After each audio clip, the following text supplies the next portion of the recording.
L'ancien président républicain Donald Trump a fait les gros titres pour plusieurs remarques qu'il a faites lors de sa campagne samedi à Dayton, dans l'Ohio.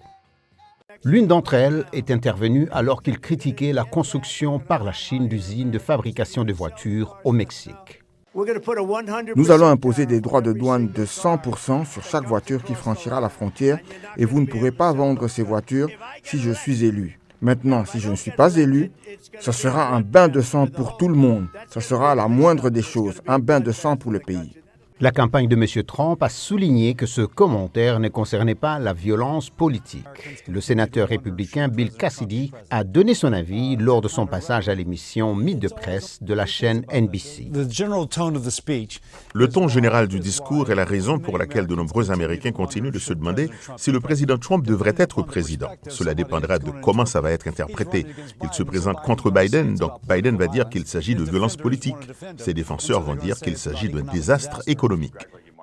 Le député républicain Mike Turner de l'Ohio, qui a participé à l'émission This Week sur ABC, a donné son avis sur les propos de Trump, qualifiant certains migrants de ne pas être humains et sur la manière dont Biden a traité les passages illégaux à la frontière.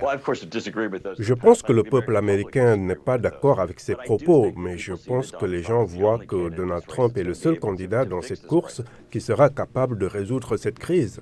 Lors de l'événement de campagne samedi, Donald Trump a également réitéré ses critiques à l'égard des politiques économiques du président Joe Biden et n'a pas manqué de souligner l'urgence de la situation en appelant ses partisans à se mobiliser pour les élections générales. Je ne pense pas qu'il y aura d'autres élections dans ce pays si nous ne gagnons pas cette élection. Je ne pense pas qu'il y aura d'autres élections et certainement pas des élections significatives. Nous ferons mieux de sortir. En fait, je dis que la date du 5 novembre, ne l'oubliez pas, sera la plus importante de l'histoire de notre pays. La campagne du président Biden a également attiré l'attention des médias ce week-end car elle a franchi une étape importante en matière de collecte de fonds. Et il dispose désormais de 155 millions de dollars. Sur cette somme, 53 millions de dollars ont été collectés au cours du seul mois de février. La nouvelle est tombée alors que Biden s'apprêtait à organiser un brunch pour des dirigeants catholiques dimanche à la Maison-Blanche à l'occasion de la fête de la Saint-Patrick. Thank you for making me look so good in front of my daughter. Please sit. Well, good morning, everyone.